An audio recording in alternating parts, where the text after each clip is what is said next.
L'homosexualité, quand on se voile la face, on va se dire qu'elle n'existe pas au Bénin, mais quand on ouvre un peu les yeux, le phénomène est bel et bien présent et parfois même dans des milieux insoupçonnés. Comment est-ce que ce phénomène est arrivé dans ce pays?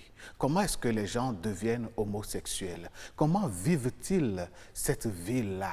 Quelles sont les implications? Quels sont les obstacles?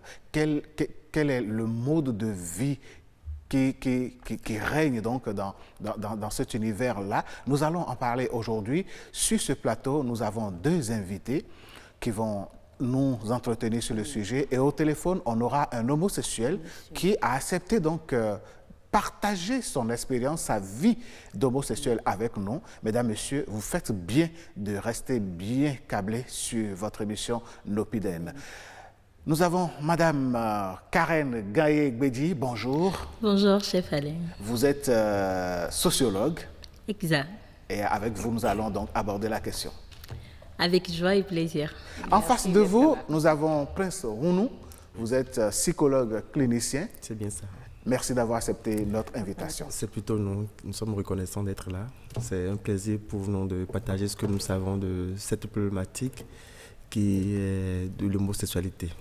Alors, justement, l'homosexualité, est-ce un phénomène congénital? Est-ce qu'on est avec? Ou bien on fait le choix personnel d'être homosexuel? L'homosexualité, c'est une problématique qui va de plus en plus être récurrente aujourd'hui dans nos sociétés. Et beaucoup ne savent pas comment on devient homosexuel. Beaucoup aussi se posent des questions, pourquoi des gens choisissent d'être homosexuels. Mais en tant que psychologue, est-ce qu'on pourra choisir d'être homosexuel? C'est la question que vous me posez. Oui. Ou est-ce qu'on est en tant qu'homosexuel? C'est aussi la seconde question. Alors d'abord d'entrée, je dis on ne pourrait pas choisir d'être homosexuel. En tant que psychologue, on ne choisit pas. Parce que l'homosexualité, pour être homosexuel, tout commence depuis la jeune enfance. Et c'est là les fondements pour devenir homosexuel. Tout se passe depuis la petite enfance, où l'enfant commence par s'identifier à un parent ou pas. Et c'est le complexe de type mal résolu ou inachevé qui peut conduire un individu à devenir homosexuel. Nous y reviendrons de plus amplement. Mais est-ce qu'on doit l'appeler un phénomène? On doit caractériser ça en tant qu'un phénomène? Phénomène, je ne crois pas. C'est le manque d'explication. C'est l'incompréhension de la population qui fait qu'on caractérise cette problématique comme étant un phénomène. Sinon, ce ne devrait pas être le cas. Si on arrive à expliquer pourquoi on devient homosexuel, on ne choisit pas, je le précise, on ne choisit pas être homosexuel, comment on devient homosexuel. Et quand on l'explique à la population, ils comprendront que c'est une orientation sexuelle et non une pathologie et non un problème psychiatrique ou un fait social. Bon, peut-être que c'est un fait social. La sociologue est là. Justement, quand je vois un peu Mme Karen Gbedi sourire, dites-nous, ce débat, n'ayez pas peur, il pourrait être contradictoire, il n'y a aucun souci. C'est l'objectif d'abord. C'est d'abord l'objectif. Est-ce que vous partagez l'avis du psychologue Prince Rounou? Merci bien à vous. Je dirais que cet avis, je le partage à moitié. Je ne suis pas totalement d'accord parce que dans le commun des mortels, beaucoup plus au Bénin, toute chose qui sort de la réalité vécue, de la réalité éducationnelle reçue à la base et de l'héritage culturel est vue et cadré comme un fait social, un phénomène qui a évolué et qui est devenu un fait social parce que ça a donné des ouvertures d'appréciation, des ouvertures de recherche là-dessus, afin d'aller à la rencontre du contenu réel. Parce que le fait qu'il n'est pas appréhendé par l'individu est vu comme un phénomène. Parce que c'est un fait qui n'est pas accepté de tous. C'est un fait qui n'est pas connu même de certaines personnes au Bénin. C'est un fait qui est refoulé, rejeté, et ça ne fait pas partie des éléments éducationnels de base que nous connaissons en tant qu'individu. Quand un enfant naît, on ne lui apprend pas dans les b.a.-ba que l'homosexualité est une réalité qu'il pourra affronter. Dès cet instant, on le met sous le couvert du tabou, sous le couvert du phénomène qu'il faut aller découvrir. Et c'est avec l'évolution que nous avons aujourd'hui et l'acceptation que beaucoup d'acteurs offrent à la société aujourd'hui qui nous permet d'aller en profondeur et d'affronter ce phénomène, de le décortiquer, de le comprendre afin de le ramener sur l'espace social pour dire non, on ne peut pas dire que c'est un phénomène, on pourra dire que c'est une réalité qui n'était pas comprise dès le départ. Justement, vous permettez, quand on commence par parler donc de phénomènes ou bien de situations que l'on découvre comme ça, et qu'on commence par parler de minorité, qu'on commence par parler comment je vais dire, partant des stigmatisations. Voilà. On commence par parler de minorité et on aboutit à ce qu'on appelle orientation sexuelle. Oui. Alors que tout ceci est en réalité un canevas pour cadrer et soutenir ceux qui font ce choix. Je parle de choix parce que dans la société béninoise, en tant que sociologue, pensez-vous que nos ancêtres, nos parents acceptent la chose? Merci bien. Accepter la chose, je dirais non, mais c'est une réalité qui existe depuis la nuit des temps, juste que ce n'était pas vu sous cet angle. Je m'explique. Quand, par exemple, nous rentrons dans nos religions endogènes, ou traditionnelles, si vous voulez, on entend dire qu'on a une divinité et on prend un homme, on dit c'est la femme de la divinité. C'est déjà de l'homosexualité, mais qui était vue sous le couvert d'une spiritualité et d'une adoration. Donc, ce n'était pas vu dans le commun du vécu au quotidien, comme le charnel qu'on le voit, mais on le voyait sous l'angle spirituel. Ce qui fait que nos ancêtres ne le mettaient pas sous le couvert de l'homosexualité, mais sous le couvert d'une foi, d'une croyance. Quand par exemple on vous dit la divinité Sakpata, mais on prend un homme, on dit le Sakpata, c'est l'homme là qui est son épouse et il viendra le visiter, c'est déjà de l'homosexualité. On dira Sakpata si. On dira pas Sakpata sou. Non, on dit Sakpata si. On dit Mami si. On dit quand bien même l'adepte si. Quand bien même l'adepte a un homme. Donc déjà, le couvert religieux permet ou a cautionné l'existence de l'homosexualité, mais qui n'était pas accepté comme un fait qui doit être dans la normalité vécue. Pour eux, étant dans la croyance, on est dans un pan où on est avec le transcendant qui n'est pas physique, il est spirituel. Donc, ce couvert est accepté. Mais quand cela a bougé de l'espace religieux pour venir maintenant dans l'espace social, cette acceptation n'est plus pareille, n'est plus identique. Parce qu'on se dit ce n'est plus Dieu et l'homme qui sont en relation, mais c'est plutôt l'homme avec l'homme, la femme avec la femme, et ce n'est plus accepté. On trouve ça comme une déviance morale. Alors, vous avez sorti le mot. Le mot de départ, c'est une déviance. Vous, psychologue clinicien, vous avez commencé par dire que le gars ou la dame naît. Le concept d'Édipe mal réglé, c'est-à-dire que l'enfant qui s'oriente, qui s'identifie de façon beaucoup plus profonde et intime à l'un ou l'autre des parents, quand de même sexe, on précise, quand ce problème, quand ce complexe n'est pas bien réglé, cela peut aboutir à l'homosexualité.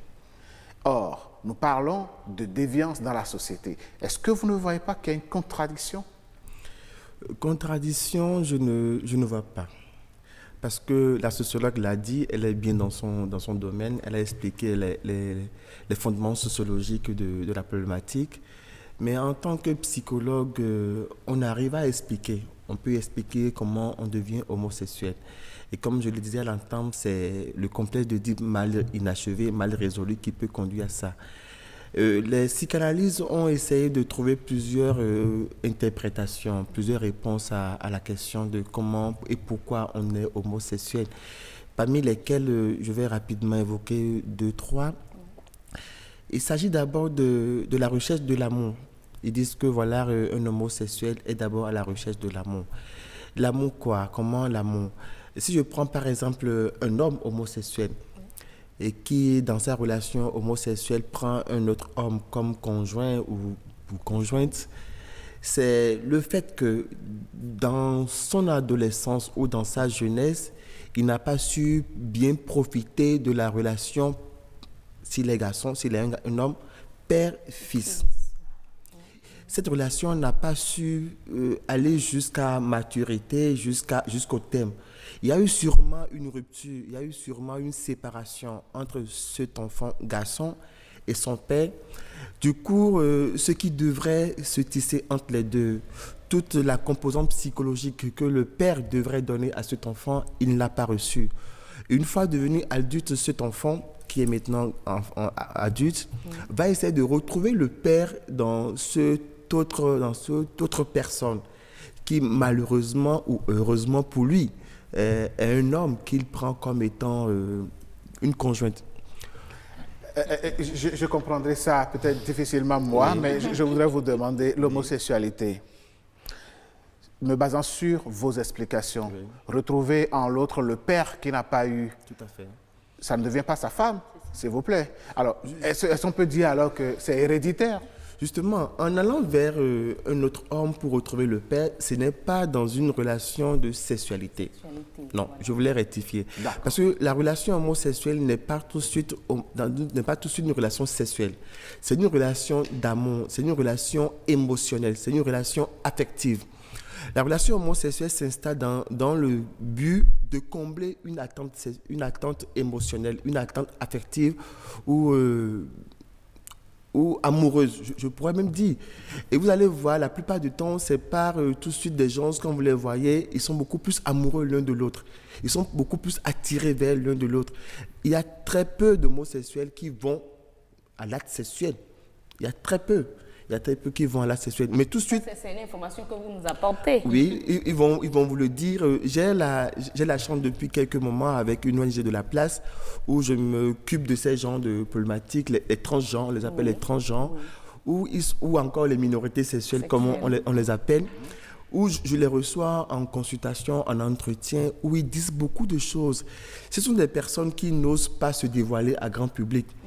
Parce que la société ne le permet pas. La société n'entend pas voir deux hommes. Justement, docteur Prince Onon, ce besoin de se cacher, ce besoin de rester dans l'obscurité, loin des regards de la société, n'est-il pas l'expression de la connaissance du côté répréhensible de la chose à laquelle il s'adonne? Tout à fait. Comme l'a dit la sociologue, ce n'est pas un fait tout à fait accepté. Même si ça existait depuis la nuit des temps, l'homosexualité n'est pas acceptée compte tenu du contexte socio-culturel dans lequel nous sommes, compte tenu des réalités juridiques aussi, parce qu'on se dit le mariage ou bien l'union, c'est entre deux personnes de sexe opposé. Tout à fait. Mais dans leur cas, eux, c'est deux personnes du même sexe. Donc, du coup, les règles de société, les règles juridiques ne permettent pas que deux personnes de même sexe puissent s'affirmer pour dévoiler leur relation, leur amitié ou autre chose. Du coup, ils sont contraints à vivre cette relation dans le secret, dans la cachotterie, pour ne pas se faire... sans le vouloir. Mais laissez-moi vous dire, quand vous les recevez, ils reçoivent de l'amertume, ils vivent de l'amertume. Ils ne sont pas du tout très contents que les gens les regardent avec ce œil des personnes. Moi, je veux bien quand même demander à la sociologue, je dirais qui représente la société ici, est-ce que ce n'est pas une erreur de la part de la société de refuser de les accepter? Parce que après tout ce que nous décrivons ici comme tradition, ce sont des codes. Merci bien. Je dirais que ce n'est pas... On ne peut pas voir ça comme une erreur de la société, parce que la société est bâtie selon des normes et des valeurs que nous ne pouvons pas déconstruire du jour au lendemain.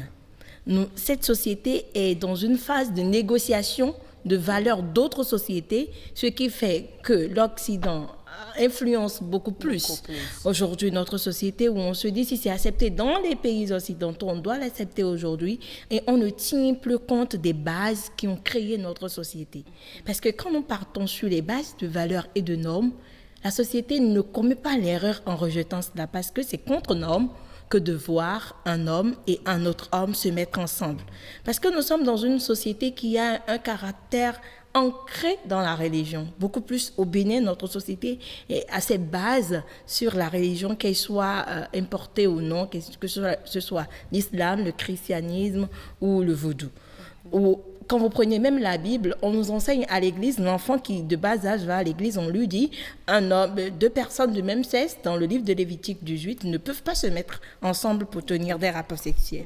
Quand cette éducation est là, vous ne pouvez pas décrire le rejet que la société a aujourd'hui comme une erreur, mais comme une normalité qui est acceptée. Maintenant, ceux qui se retrouvent dans cette position d'homosexualité, c'est à eux de pouvoir expliquer à la société qu'ils ont le droit d'être différents. Il y a le droit à la différence que prônent les relations du droit de l'homme aujourd'hui, qui peuvent prôner pour amener les autres à dire oui, nous sommes une minorité, acceptez-nous ainsi, pas forcément... Parce que quand la société les rejette, c'est de peur de contaminer la majorité sexuelle restante. Parce que si nous allons dans ce sens, on va vers une mort certaine de la société. Vu que quand vous mettez deux hommes ensemble, ils ne pourront pas concevoir. Et là, quand vous êtes dans des dogmes précis, on vous dit que ça va à l'encontre du choix de Dieu ou bien des règles instaurées par Dieu qui nous a créés sur terre.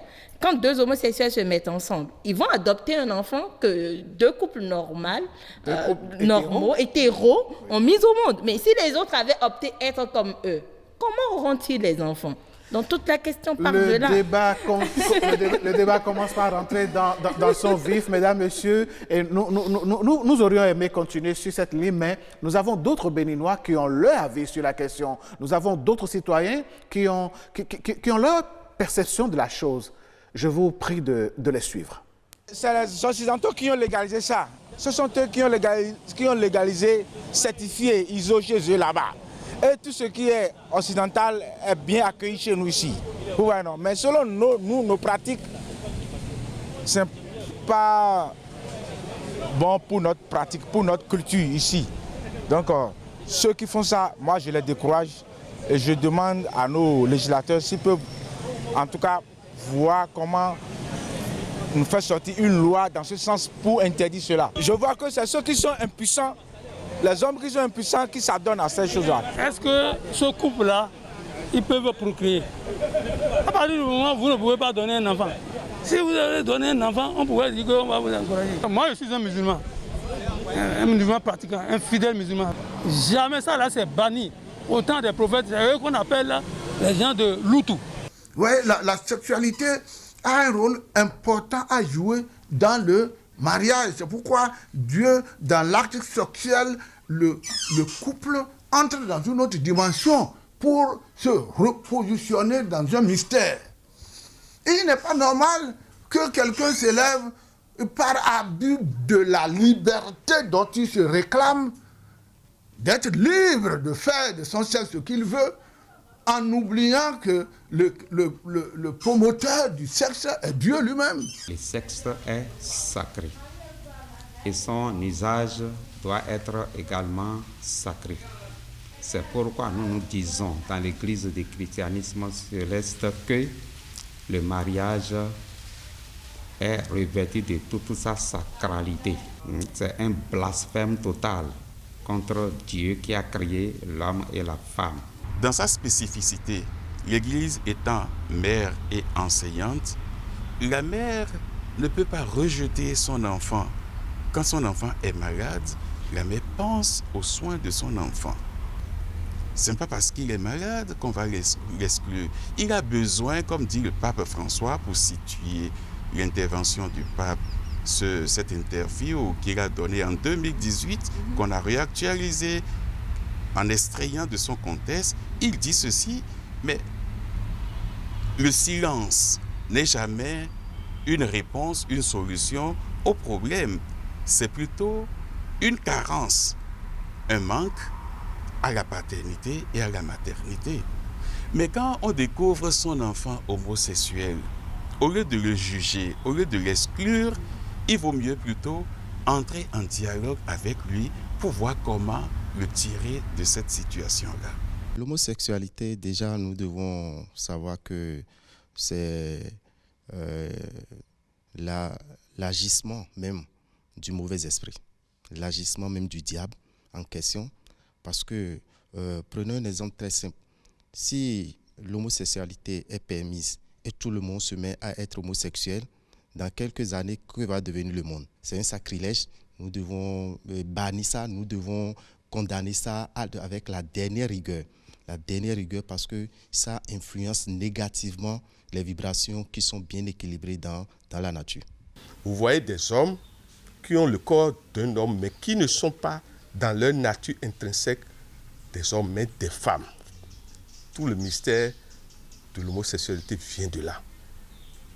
L'homme que vous voyez, il a pris un corps physique masculin, mais l'être qui le dirige, l'être qui fait qu'il est ce qu'il est un être féminin.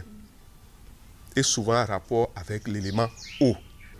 Et donc, lorsque par exemple vous êtes codé féminin, alors que vous avez un corps masculin, que voulez-vous que cet homme finisse par faire? Il n'est pas un homme, c'est une femme. Et donc, il ne peut être attiré que par celui qui est entièrement homme. Homme intérieur et homme extérieur. La métaphysique, quand vous avez vraiment fait de hautes études de métaphysique, de jour en jour, vous apprenez à vous taire devant ce qui se passe autour de vous. Tant qu'ils ne commettent pas d'actes, tant qu'ils ne sont pas des êtres atypiques pour la société, laissons-les. Mais ne me demandez pas de les juger, je ne le ferai pas. Et oui, et nous aussi, ici, nous ne jugeons pas. Nous ne faisons pas un procès à ceux qui ont fait le choix d'être homosexuels, ceux qui sont devenus homosexuels. Et nous parlons du phénomène parce que, contrairement à ce que disait l'un des intervenants, garder le silence serait suicidaire car il n'y a pas de vérité dans le silence. Et nous allons en parler. Karen Gaillet, épouse Bédi, vous nous disiez que si tous les homosexuels, si tout le monde devenait homosexuel, les homosexuels vont trouver enfant ou pour adopter. Oui, en fait, vous savez, c'est en réponse à la question où on dit le rejet de la société n'est-elle pas une erreur? Où je dis si la société se conforme à ces normes, on ne peut pas dire que c'est une erreur, mais c'est une acceptation pour maintenir l'accouplement demandé depuis la nuit des temps en héritage dans chaque culture, dans chaque éducation. Maintenant, quand on revient à la thématique de la société qui fait une erreur en rejetant, je ne dirais pas que la société fait une erreur, mais je dirais plutôt que la société, se basant sur ses valeurs énormes, est dans une forme d'hypocrisie déguisée. Quand vous avez suivi les intervenants tout à l'heure, dans leurs propos, qu'est-ce que cela vous inspire? Oui, l'inspiration qu'il y a, c'est toujours que vous allez voir qu'il y a eu des prêtres, il y a eu des célestes, il y a eu, en tout cas, plusieurs appartenances religieuses, et chacun a donné selon la doctrine à laquelle il appartient et selon l'éducation que cette doctrine lui a donnée. Et quand Suisse, là, on pourra dire non, la société n'acceptera pas ce phénomène-là si on se base sur ces doctrines-là. Mais toutefois, le phénomène grandit. Parce qu'aujourd'hui, nous sommes à plus de 100 associations qui existent du nord au sud, de l'est à l'ouest, au Bénin, rien qu'au Bénin. Commençons par l'université d'Abomey-Canavi, remontant beaucoup plus dans le nord, et beaucoup plus ces associations-là sont derrière des projets qui sont financés de l'extérieur. Et ce sont eux qui ont le monopole aujourd'hui, en partie. La même société accepte les fonds de ces personnes-là. C'est ça. En fait, c'est de là qu'on parle de l'hypocrisie. Voilà. Il faut faire une nuance, à mon avis. Oui. Les financements pour des projets de développement sont différents des financements obtenus par ces ONG qui soutiennent les homosexuels. De toutes les façons, on ne va pas mener justement le débat sans eux. On ne va pas mener le débat sans eux. Et on va justement essayer de rentrer en contact avec le compatriote, c'est un Béninois qui a accepté donc partager son expérience avec nous, comme ça, sur ce plateau ce matin, pour que nous puissions savoir réellement de quoi cela retourne dans leur vie quotidienne, de comment est-ce que les choses se passent. On l'appelle Luc, ce sera juste son nom. On ne va pas, contrairement à nos habitudes, vous montrer sa photo aujourd'hui, pas parce qu'il a refusé, mais pour protéger un peu son identité, nous préférons dans un premier temps comme ça, garder l'anonymat sur sa photo. Et puis, on va quand même l'écouter. Alors, Monsieur Luc, j'espère qu'il est... Alors, bonjour, Monsieur Luc. Allô. Bonjour. Bonjour, comment vous allez? Nous allons très bien. Merci d'avoir accepté de partager votre expérience de vie avec nous. Nous sommes en direct sur BB24, sur l'émission Nopiden. Commencez déjà par nous dire comment vous êtes devenu homosexuel. Alors, on ne devient pas homosexuel, mais on est homosexuel. Moi, j'ai découvert ma sexualité depuis l'âge de 9 ans, 10 ans, j'ai découvert ma sexualité. Comment s'est effectuée cette découverte-là? Voilà, je remarquais que j'étais un peu différent de mes autres frères et même, comment dire, de mes amis, parce que quand mes amis parlaient des filles, des trucs comme ça, moi je n'avais pas d'attirance pour les filles, mais c'est uniquement les garçons qui m'attiraient. Donc, depuis l'âge de 9 ans, je remarquais déjà la différence que j'avais. Voilà. Oui, mais concrètement, en quoi consistait cette différence? Puisque vous êtes un garçon comme vos frères et sœurs, vos amis, vos congénères, de façon concrète, faites-nous toucher du doigt la différence que vous faisiez justement et qui vous fait dire que vous étiez différent des autres. Voilà. Vous savez, quand tu es un homme, naturellement, tu es attiré par les femmes. C'est ce qu'on a l'habitude de dire. Mais les minorités sexuelles, les homosexuels, eux autres, ils sont attirés par... Si c'est une fille maintenant, elle est attirée par, comment on dit, par une fille, voilà, comme elle. Ou si c'est un homme, il est attiré par un homme, voilà, comme lui. Et donc, c'est cette différence que moi, j'avais commencé par remarquer. Alors, quand vous l'avez remarqué, qu'est-ce que vous avez fait? Allô? Oui, quand vous avez remarqué cette différence, qu'est-ce que vous avez fait? Alors, je suis allé voir mes parents, j'ai discuté de ma sexualité avec ma mère et mon père. Je leur dis, mais que depuis un certain temps que moi, je n'ai pas d'attirance pour les filles. Mon père m'a essayé de me conseiller, il m'a dit, ça va passer, avec le temps, ça va passer. Mais au fil du jour, quand je grandissais, le sentiment restait tel, quoi. À 9 ans, vous avez eu cette discussion, ce dialogue avec vos parents? Oui. Alors, aujourd'hui, quelle est la réaction au-delà de vos parents, de la société dans laquelle vous vivez? Si ce n'est pas indiscret, aujourd'hui, vous avez quel âge et comment est-ce que ça se passe? Alors, aujourd'hui, j'ai 37 ans et j'ai eu l'occasion de discuter de long à large sur de ma sexualité avec les parents. Les parents, ils ont accepté mon orientation sexuelle. Mais la société dans laquelle nous vivons aujourd'hui, c'est une société qui n'est pas encore, préparée psychologiquement à entendre ces choses. Mais je pense que grâce aux séances de sensibilisation et de formation, je pense que ça va venir par le temps. On ne peut pas dire que la société va accepter ça d'un seul coup, mais par le temps, ça peut venir parce que la société a déjà établi des normes pour la société. Un homme doit se marier à une femme et une femme doit se marier à un homme. Donc il faut beaucoup de temps pour que la société béninoise puisse comprendre la différence des minorités sexuelles et les accepter telles qu'ils sont. Justement, en rebondissant sur ce que vous venez de dire, Monsieur Luc, quel est votre projet parental? Est-ce que vous êtes amené, vous avez envie de devenir parent demain? Alors, quand on parle de l'homosexualité, il y a plusieurs catégories il y a plusieurs catégories. Parlez-nous-en. Voilà, il y a les LGBT, lesbiennes, les gays, les bisexuels et les transgenres. Alors moi, je suis bisexuel. Et je peux vous dire que je me suis marié, j'ai ma femme, je me suis marié légalement à l'église, comme à la mairie, j'ai des enfants aussi. Mais je continue toujours ma vie de bisexuel. Votre femme, votre épouse, vos enfants savent-ils que vous êtes homosexuel? Ma femme est au courant de ma sexualité. Bon, j'ai un enfant de moins de 2 ans. D'accord.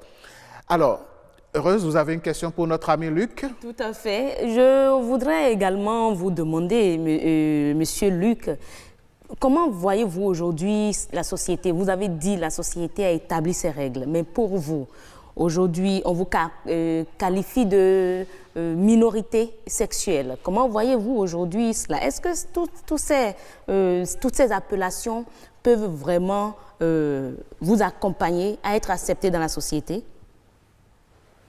Vous savez, je peux dire, grâce à sensibilisation, là, la société, franchement, va accepter. Parce que le droit à la différence doit toujours exister. Quand vous regardez les 5 droits ne sont pas égaux. Donc, nous sommes différents. Et le droit à la différence doit toujours exister. Et la société ne peut que nous accepter comme ça, parce que on ne devient pas homosexuel, mais chacun naît avec sa sexualité. Nous avons de différents visages et nous avons de différentes sexualités. Et c'est la pratique sexuelle qui nous diffère. Tu vois? Voilà. Alors, Monsieur Luc, oui. Si votre enfant garçon décide d'être homosexuel demain, de se mettre exclusivement avec un homme et non d'être bisexuel comme vous, comment est-ce qu'il va, disons, continuer à la lignée de votre famille? Comment ça va se passer? Alors, si mon enfant décide d'être, si mon enfant décide d'être homosexuel, c'est sa vie privée. Et moi, je n'ai pas à m'ingérer dans sa vie privée. Il peut faire de sa vie ce qu'il veut. Moi, en tant que parent, je vais le conseiller. Et c'est ce que moi, je demande souvent aux parents de dialoguer avec leurs enfants. De dialoguer avec leurs enfants, que l'enfant soit hétérosexuel ou homosexuel.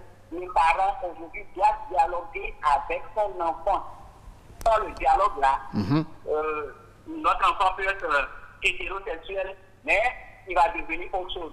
Alors, monsieur, notre enfant peut être homosexuel et devenir autre chose carrément demain. Monsieur Luc, vous nous avez dit que vous êtes marié à l'église, à la mairie et tout ceci. Je prends le volet de l'église. Ça veut dire que vous êtes croyant chrétien. Que dit Dieu, que dit la Bible au sujet de l'homosexualité? Alors, sur le sujet de l'homosexualité, vous savez, c'est parce que je suis chrétien que je vais parler de la Bible. Oui. Il y a des versets dans la Bible où, dans Lévitique, on a l'habitude de citer le livre de Lévitique et de Deutéronome, qui dit qu'il y a un homme couche avec un homme, ils ont tous commis, une abomination. Alors, dans le même Bible, dans Matthieu 19, verset 10, Jésus, parlant avec ses disciples, a dit qu'il y a aussi des gens qui sont nés homosexuels depuis le ventre de leur mère et d'autres qui le sont devenus par les hommes. Donc, la Bible, quand on parle aujourd'hui de la Bible, tout le monde n'est pas chrétien comme moi, tout le monde n'est pas évangélique aussi, vous comprenez un peu. Chacun a sa considération de la Bible. Donc, voilà. Pour ce qui concerne la Bible, voilà ce que je peux répondre. D'accord. La télévision, c'est une question de temps. Nous ne sommes pas là pour vous juger. Merci déjà d'ailleurs d'avoir accepté ouvrir votre vie, ce pan de votre vie aux téléspectateurs ce matin. C'est moi. Agréable journée à vous. Merci beaucoup. Alors, Heureuse, nous revenons sur ce plateau. Le psychologue nous donne déjà son avis sur l'intervention de l'homosexuel. Merci bien. Déjà à 9 ans, lui l'a remarqué. Déjà, je voulais d'abord saluer le courage de Luc à vouloir faire ce témoignage en direct. vu que la société n'accepte pas souvent cette problématique, il est souvent difficile à eux de venir s'exprimer publiquement. Effectivement, parce que je crois même que son image, il l'a envoyé, hein, il a même souhaité, mais vu que la société ne les accepte pas encore, on ne peut pas l'afficher. Ce qui veut dire qu'il y a eu beaucoup du travail qui a été fait à son niveau pour que voilà, il commence pas à transcender cette situation. Alors déjà à 9 ans, il dit qu'il découvre sa sexualité. Je vous dirais tout de suite que il faudrait interroger la relation entre Luc et son père. Je continue de le dire, c'est les recherches des psychanalystes, même Freud, le père de la psychologie, l'a bien dit. Cette question de devenir homosexuel se trouve depuis la naissance. Et mieux, ailleurs ils disent qu'on est tous homosexuels. Les enfants naissent tous, on est tous homosexuels à la naissance. Et c'est dans l'éducation sexuelle que le père vient mettre une rupture entre un enfant, une fille et sa mère. Ou la mère vient mettre la barrière entre un garçon et son père. Vous voyez? Donc, c'est un peu ça. Mais par la suite, on doit pouvoir, en fonction des règles de la société, pouvoir reconnaître et accepter son identité sexuelle. Alors, le temps nous presse. Oui. Je ne vous arrache pas la parole. J'aimerais avoir la réaction de Madame de Karen sur le plateau. Oui, je dirais juste que c'est osé de la part de Luc, déjà que c'est osé de la part de Nopiden d'aborder le sujet. C'est également osé de la part de Luc de s'afficher. Mais attention, à son niveau, il n'est pas pur homosexuel, il n'est pas gay, il est hétéro. Donc, il y a une facilité pour lui d'intégrer la société avec cette double facette qu'il a à son natif. Donc, on pourra dire que sa facilité d'intégrer la société ou d'accepter le fait est venue sur ce pont d'hétérosexualité que lui, il a. Mais les purs homosexuels ne l'acceptent pas parce qu'ils se voient dans des figures de style qui ne sont pas réellement acceptées par la société. Lui, aujourd'hui, on pourra dire qu'il évolue dans l'anonymat de son homosexualité, parce qu'il y a ses parents et son épouse qui le savent, et il vit dans son hétérosexualité de façon affichée de tous. Il a la chance d'avoir une femme qui accepte la chose. Parce que oui, mais il y a beaucoup de couples aujourd'hui qui sont hétéros, mais dont les partenaires sont homosexuels. D'accord, allez, heureuse d'Anodé, on ne va pas faire l'affront aux téléspectateurs de ne pas lire quelques-uns de leurs messages. C'est vrai, notre chef d'édition nous fait de grands signes, le temps nous prend, le débat est tellement intéressant. Alors, bonjour à tous, sujet très piquant. Personnellement, j'ai tolérance zéro vis-à-vis de ce phénomène. C'est une abomination que l'on essaye de faire accepter au nom des droits de l'homme. Ni mon éducation, ni ma religion ne me permettent d'accepter cela. Nous devons en parler avec nos enfants au risque qu'ils croient que c'est une bonne chose. Certains pays leur reconnaissent même le droit d'adopter des enfants. Si d'autres étaient homosexuels, qui ferait des enfants pour eux qu'ils vont adopter? Dieu garde les générations de demain. Merci. Un autre message, heureuse d'Anodé? J'ai juste été scandalisée une fois de voir des hommes se déguiser en femmes lors d'un défilé de mode. J'ai appris qu'ils ont une association. Je me suis posé 1001 questions dont les réponses restent en suspens. Récemment, j'ai vu sur les réseaux sociaux des images de femmes homosexuelles se marier au Gabon. J'ai tout simplement peur pour l'avenir de nos enfants, puisque certains dessins animés ont fait croire aux enfants que les parents d'un enfant peuvent être du même sexe. Si cela était possible, pourquoi Dieu, l'architecte de l'humanité, a-t-il créé l'homme et la femme? Pourquoi les gamètes mâles et femelles sont-elles indispensables à la procréation? Bref, c'est un sujet sensible. Chacun est responsable de lui-même. Moi, j'aime ma femme et ce qui fait d'elle une femme, et puis c'est tout. Un message de notre collègue Benoît Rodia qui dit ceci. Bonjour, je voudrais vous féliciter pour le courage du thème et y répondre avec le même courage. En toute franchise, moi, je ne condamne pas les homosexuels, je ne les applaudis pas non plus. Je les prends en pitié, comme j'ai de la compassion pour les malades. Voilà le mot. Pour moi, ce phénomène est une maladie, mais pas une maladie de naissance, encore moins un fait issu d'une quelconque hérédité. C'est un mode de vie, mais un mode de vie malheureusement contre nature. Si les animaux ne sont pas devenus homosexuels, si le soleil ne se lève pas au nord, comment peut-on expliquer ce que les hommes, pourtant dotés de raison, fabriquent? Contrairement à ce qui est dit au niveau de la question 4, ce phénomène n'est pas du tout une affaire de pauvres. Oui, nous avons cherché à savoir si c'était juste une question de pauvres. Non, Benoît Rwadja dit non. D'impressionnantes personnalités s'y adonnent. Je me pose une question pour finir. Comment peut-on diaboliser la polygamie et demander tolérance pour l'homosexualité? Voilà encore un autre débat. Et oui, un autre message tout de suite. Et il y a un autre intervenant, le temps de retrouver rapidement son message. Oui. Je vérifie très rapidement.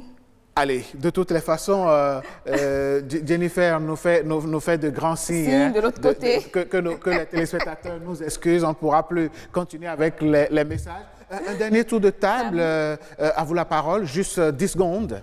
Oui, je dirais d'entrée que l'homosexualité est une réalité aujourd'hui que nous ne voulons pas et qu'il faudrait arriver à l'accepter. Jadis, elle était vue comme une aberration dans la science. Mais aujourd'hui, laissez-moi vous dire qu'en psychiatrie, elle est perçue aujourd'hui comme une orientation sexuelle. Est-ce une orientation sexuelle? Ce groupe de mots n'est-il pas un groupe de mots utilisé pour valider et faire accepter la chose contre laquelle Dieu se trouve? Ce sont des termes qui n'arrangent même pas les homosexuels. Pourquoi vouloir les caractériser, les spécifier? C'est déjà une stigmatisation. On risque de continuer le débat alors qu'on est à la fin. Karen, Madame Karen, je vous passe la parole. Moi, je dirais tout simplement, oui, l'homosexualité, en tout cas les LGBT, existe aujourd'hui.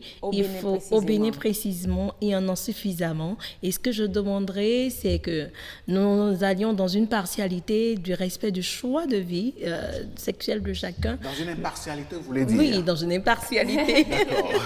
Autant pour moi. Oui. Et je dirais, dans le même temps, je demanderais aux parents de veiller à communiquer et à sensibiliser leurs enfants parce que l'homosexuel de demain, c'est l'enfant d'aujourd'hui qui rate sa base éducationnelle sur le plan sexuel.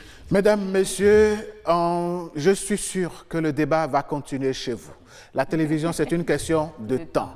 Une chose est sûre, Dieu a établi un ordre en fabriquant, en créant son monde. Si les animaux sont demeurés femelle et mâle, allant femelle avec mâle. Non, je ne vous arrête pas, mais il y a des études qui prouvent qu'il y a des animaux homosexuels. De toutes les façons, ces études resteront des études humaines, mais Dieu a toujours un mode d'emploi pour son monde. Vérifiez les regards, vérifiez, faites attention au comportement autour de vous, même dans votre propre maison. Quand vous sortez, ayez l'œil, regardez autour de vous, prenez soin de vous et que Dieu prenne soin de tout le reste.